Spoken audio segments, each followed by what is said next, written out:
RC One vous est présenté par la Fédération Française d'Aéromodélisme et BuzzRC.com, le shop officiel de l'émission.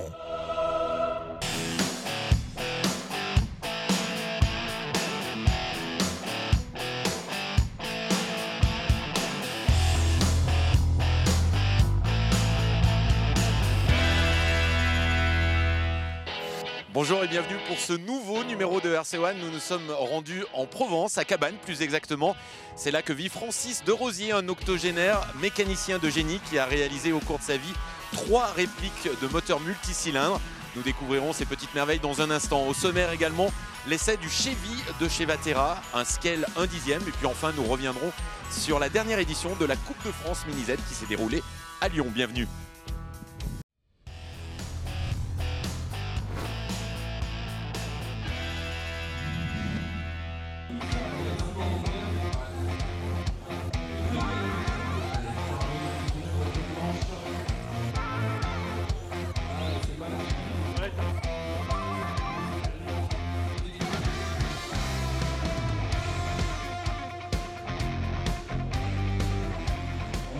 Chez RC One, on est fan de Mini Z, loin des règlements officiels et fédéraux.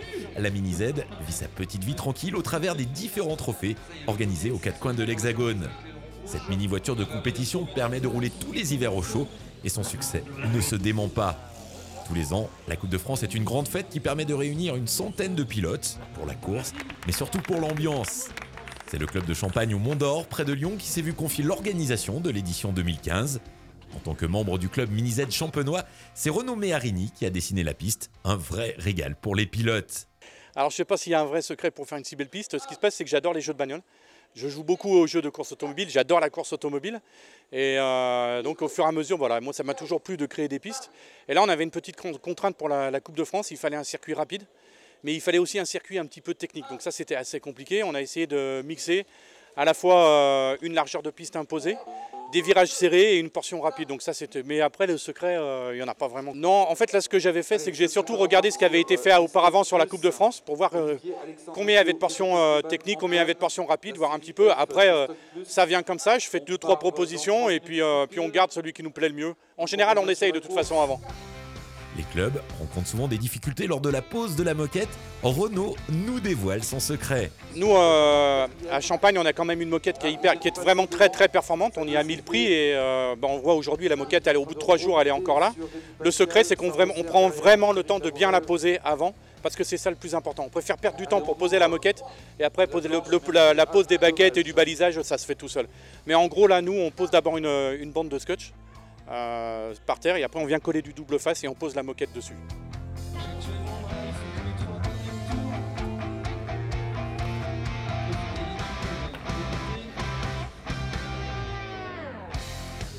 Chaque année, le niveau est de plus en plus élevé et accéder à une finale A n'est pas une simple sinécure. La bataille est vraiment féroce et beaucoup de pilotes talentueux se cassent les dents sur les goulottes. Mais qu'importe le niveau, chaque pilote de Mini Z court le même nombre de manches et le même temps, pour le plaisir et pour atteindre son propre objectif. 3 catégories sont disputées, stock et stock plus avec des limitations de moteur et de pneus, et une catégorie full où rien n'est interdit.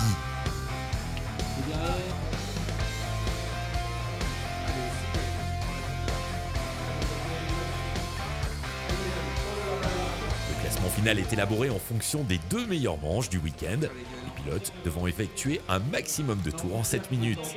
Ce système permet aux pilotes de remonter sans cesse jusqu'à la dernière manche.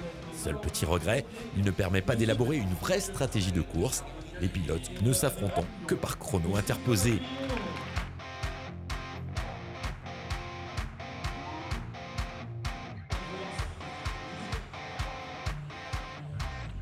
La catégorie stock était la moins représentée avec seulement 13 pilotes, mais elle a le mérite d'exister et d'inciter les débutants à venir rouler à la Coupe de France. Mathieu Tessier du CMZ 31 s'impose dans la catégorie, devant Stéphane Petit du très dynamique MMB 42. Pascal Rémy du ESR Renault complète le podium. En stock plus, il ne fallait pas rater les manches du samedi soir pour finir sur le podium. Les 3 premiers du classement général ont réalisé leur meilleure performance sur les manches 3 et 4 en bouclant 40 tours. C'est Mathieu Darrocha du MRM 78 qui termine 3e derrière Georges Saut. La première place revient à un jeune pilote de 12 ans, Tony Hurtin de Pornic, qui a parcouru avec sa famille plus de 700 km et qui permet à son club, le RJS Mini Z, de briller dans cette Coupe de France. Oui, c'était à peu près mon rêve d'être champion de France, donc je suis fière. Et comment tu as fait pour réaliser ce rêve? Tu t'entraînes combien de fois par semaine? Qu'est-ce que tu as fait pour atteindre ce niveau aujourd'hui? Je m'entraîne le samedi, dimanche et c'est mon père qui fait les voitures. Et selon toi, qu'est-ce qui a fait que ce week-end tu as été sacré champion de France? C'est que ta voiture allait bien, c'est le circuit, c'est un ensemble, c'est toi qui n'as pas stressé? Pour moi, c'était la voiture qui allait bien et le circuit était bien. Alors maintenant que ce rêve est réalisé, quels sont d'autres rêves? Aller encore plus loin, gagner encore plein de coupes? Faire dans les 10 premiers de la Coupe du Monde. En foule, plusieurs pilotes ont animé les manches de la Série A. Mathieu Tessier, Thomas Guillon, Thomas Robin, Georges Saut, Ludovic et Valentin Offray ont livré de belles batailles, mais c'est le Dijonnais Alexandre Duchet, resté en embuscade jusqu'à la 5e manche, qui s'impose. Rien ne semblait pouvoir arrêter Alexandre le dimanche, à l'image de la dernière course, qu'il a parfaitement maîtrisée en prenant le large dès les premiers tours. Mathieu Tessier du CMZ 31 terminera 3e, derrière Thomas Guillon du MRC 84 et son double 41 tours. Oh, je suis hyper heureux. Je pensais pas gagner la Coupe de France cette année et c'est que du bonheur. Je suis... Rappelle-nous, tu fais de la Mini Z en plus depuis très peu de temps, ça fait combien de temps? 2 ans. 2 ans. Et c'est inimaginable. Je suis à chaud comme ça. Qu'est-ce que tu aimerais faire maintenant? Aller essayer peut-être des Coupes du Monde, essayer de continuer dans les trophées? Ouais, déjà les trophées, faire toujours le trophée des bouchons. Faux, hein. Et puis pourquoi pas essayer le championnat du monde, tout dépendra de mon emploi du temps et de mes envies. Mais je pense que j'ai grave envie là maintenant. Qu'est-ce qui a fait la différence ce week-end selon toi? Tu étais particulièrement bien, la voiture, la piste, s'il y avait une chose? La voiture, la piste, je l'ai eu direct en main et puis je n'ai pas stressé, j'étais vraiment serein et je pense que c'est ça qui a joué aussi. Donc je suis heureux. Au palmarès de l'équipe la plus festive, nous pourrions bien décerner un prix à l'équipe de Mably près de Roanne qui, à défaut de briller avec ses chronos, s'est illustrée au lancer de bouchons de Champagne sur le tracé le samedi soir. Après l'euphorie de la victoire, c'est dans les stands que nous avons retrouvé Alexandre Duchet qui nous présente sa voiture, pas si éloignée que ça du châssis d'origine. Je présente ma Mini Z MR03 VE. Dernière génération avec moteur brushless. Alors tout d'abord j'ai un avant atomique avec des ressorts atomiques, triangle inférieur atomique. À l'arrière j'ai un pod PN Racing avec un différentiel PN Racing et après un damper atomique, tout ce qui est plus basique, quoi. Alexandre nous dévoile maintenant les 3 points qui lui semblent les plus importants pour optimiser les performances de sa voiture. Alors tout d'abord c'est les pneus, taillés à la bonne dimension, à la bonne cote. Ensuite c'est beaucoup de nettoyage, les roulements, les faire après chaque manche, les nettoyer à l'essence F, les graisser, ainsi de suite. Et puis après au niveau du moteur, de la platine, refaire les câbles, car les câbles d'origine sont trop fins et le courant ne passe pas assez et on peut changer les câbles et mettre des plus gros. Comme ça, le moteur a plus de puissance et a plus de puissance dans la platine et au final, le courant passe mieux.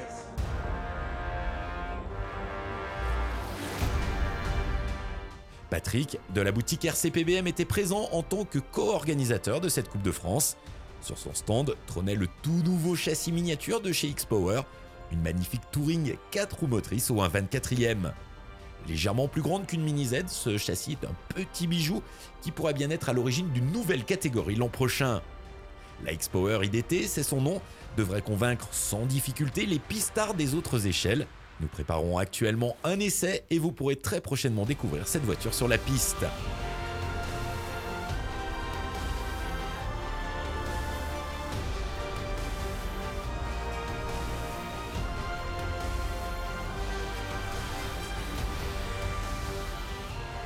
La Coupe de France 2016 se déroulera à Pornic, un déplacement qui s'annonce compliqué pour bon nombre de pilotes.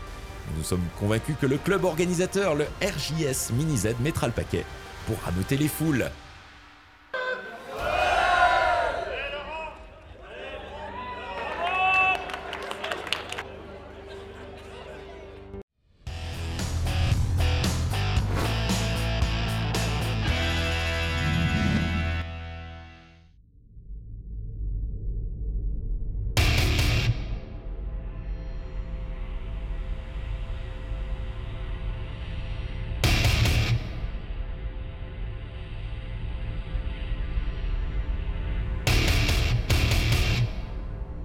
Pendant longtemps, le marché des 4x4 maquettes, que l'on nomme Scale, était dominé par Axial et quelques petits constructeurs.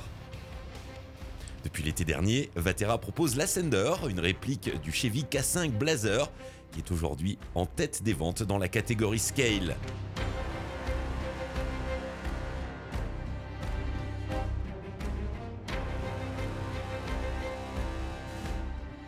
Cet essai a révélé les grandes qualités de cette machine innovante et différente, bien qu'au premier abord on ait l'impression de déjà vu. La voiture de notre essai est vendue en kit, le montage est très agréable et les matériaux sont de grande qualité. Les pièces sont rangées dans des sachets hors grappe, ce qui est quand même très confort et digne d'un kit premium. Une des grandes caractéristiques de cette voiture est la possibilité de régler la longueur du châssis et de choisir l'empattement en fonction de la carrosserie utilisée. La position de la batterie est une autre innovation intéressante du Blazer. La trappe est mobile et située sur la transmission centrale avant pour abaisser le centre de gravité.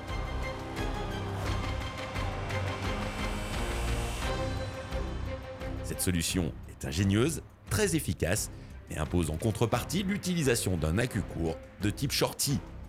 Nous avons motorisé l'Ascender de notre essai avec un modèle à charbon de 35 tours.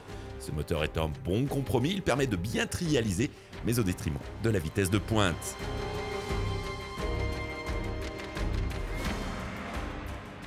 Heureusement, une boîte de vitesse est disponible en option, la même que celle qui équipe le Twin Hammer. Une option que nous estimons utile et que nous allons certainement essayer dans les prochains jours.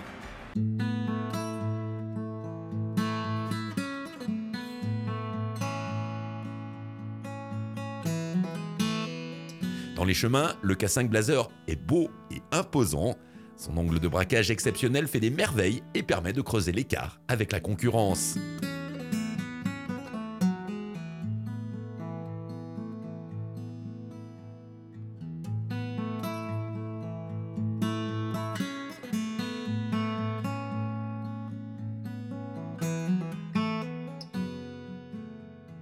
La voiture est une très bonne franchisseuse et les pneus d'origine, réplique des Super Swampers, font un excellent boulot.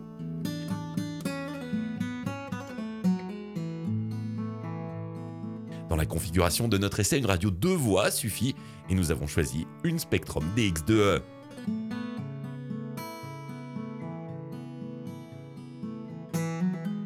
Pour le cerveau de direction, notre choix s'est porté sur un 20 kg de chez HD, un excellent rapport qualité-prix pour ce servomoteur qui coûte une trentaine d'euros.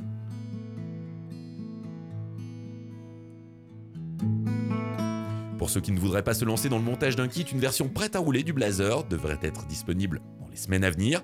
Pour le kit, comptez environ 300 € auquel vous devrez rajouter 200 € pour une radio et un ensemble moteur-variateur.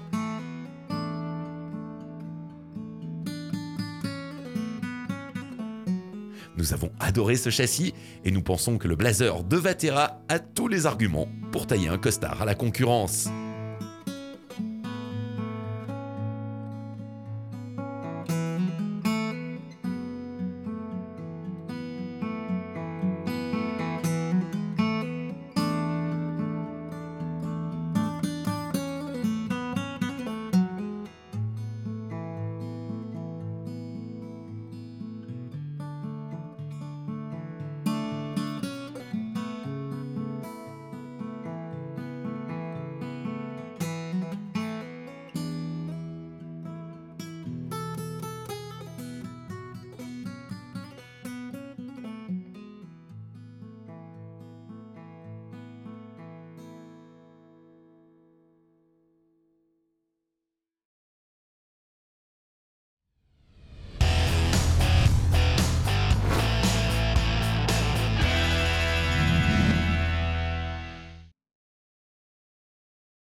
Cabannes, dans les Bouches-du-Rhône, nous sommes allés à la rencontre de Francis de Rosier, 83 ans, autodidacte, qui a travaillé toute sa carrière dans la mécanique et qui, une fois à la retraite, s'est lancé dans la reproduction de moteurs à l'échelle 1/4. Son œuvre compte aujourd'hui 3 moteurs, un Nomerone R14, un Bentley 9 cylindres rotatif et un Merlin V12 Rolls-Royce.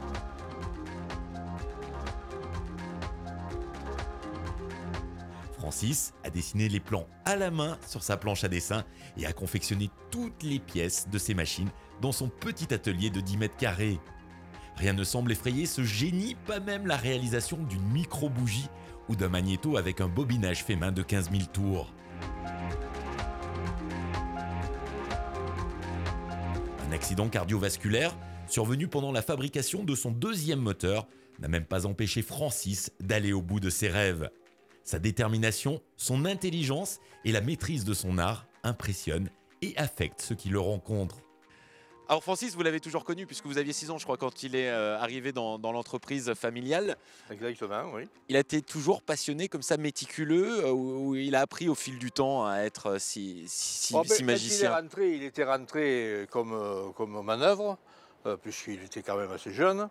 Et puis au fil, il était très intéressé par la mécanique. Et mon oncle, qui à l'époque, le frère de mon père, s'occupait de la partie mécanique, l'avait pris un peu avec lui pour les dépannages au départ.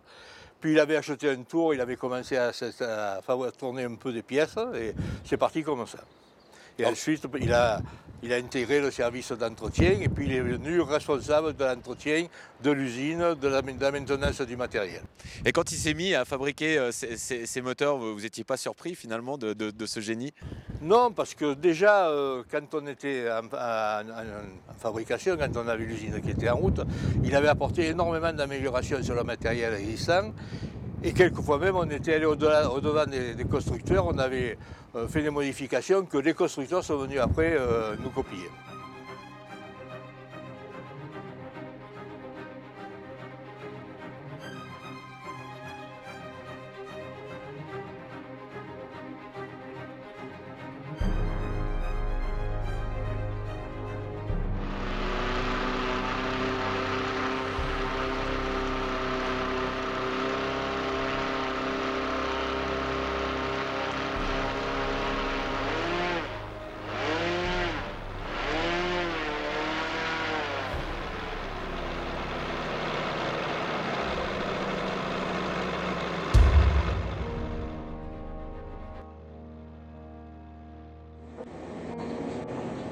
Essayez de fermer la main.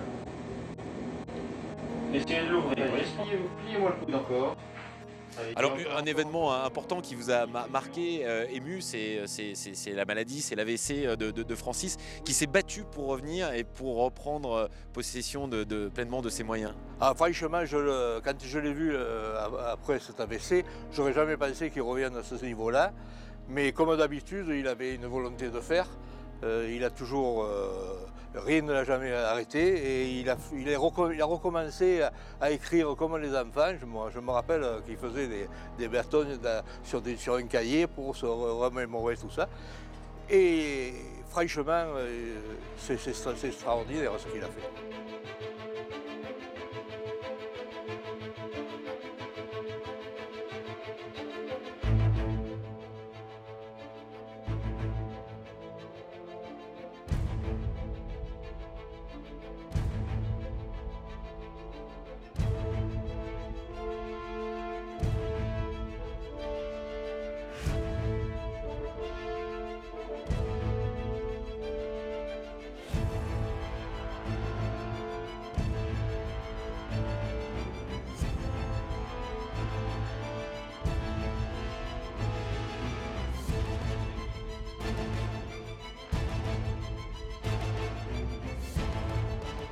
C'est dans la pièce qui sert de bureau d'études à Francis que nous avons découvert ses chefs-d'œuvre.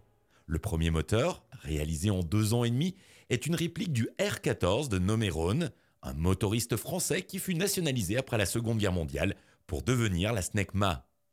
Les 700 pièces qui constituent ce moteur ont toutes été taillées dans la masse par Francis. Seuls les vis et les roulements ont été achetés dans le commerce. Ce moteur de type Glo fonctionne avec un carburant au méthanol. Il pourrait fonctionner avec de l'essence, mais l'allumage des 14 cylindres devient vite problématique au-dessus de 3500 tours minute pour le magnéto, lui aussi fait maison.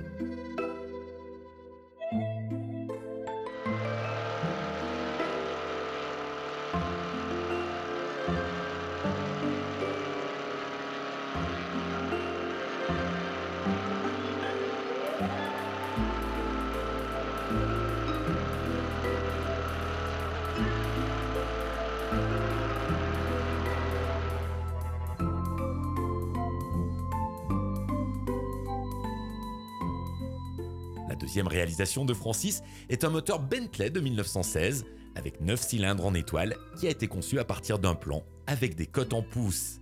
La conversion de toutes les mesures était donc nécessaire avant de débuter l'usinage. Comble de l'histoire, pour faire tourner ce moteur, Francis doit réaliser un carter pour stopper les projections d'huile.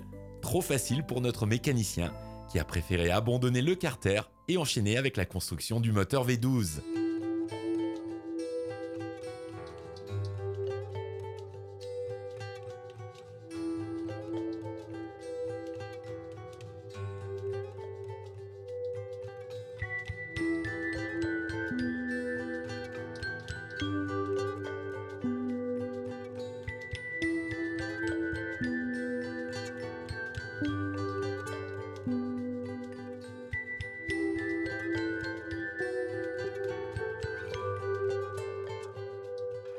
Francis vient tout juste d'achever sa trilogie de moteurs avec la réalisation du célèbre Merlin V12 Rolls-Royce qui équipait le Spitfire ou encore le Mustang P51 américain.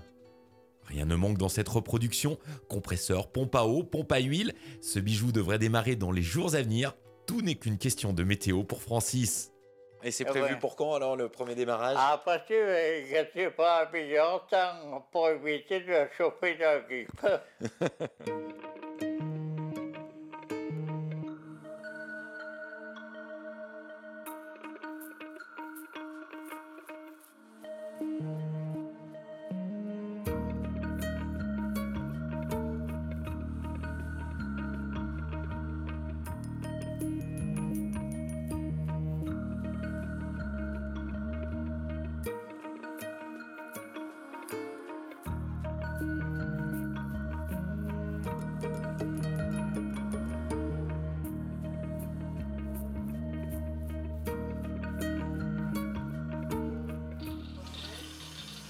Alors, comme vous nous l'avez expliqué, c'est pas là que vous faites tourner bien évidemment vos moteurs, c'est pas là non plus que vous les réalisez. Non, je vous propose d'aller visiter votre atelier, c'est ça? D'accord. Avant de quitter les lieux, nous avons visité l'atelier de poche de notre mécanicien. Des machines achetées d'occasion qui ont été nettoyées, remontées et améliorées. Ne cherchez pas une commande numérique, vous ne trouverez pas, même les pieds à coulisses sont mécaniques.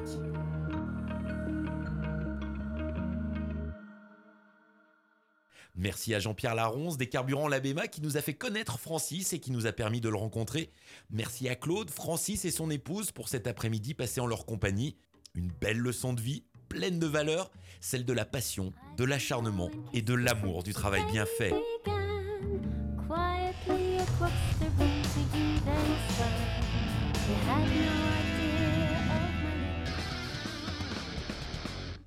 Ce numéro de RC1 est maintenant terminé, nous vous donnons rendez-vous dans un mois.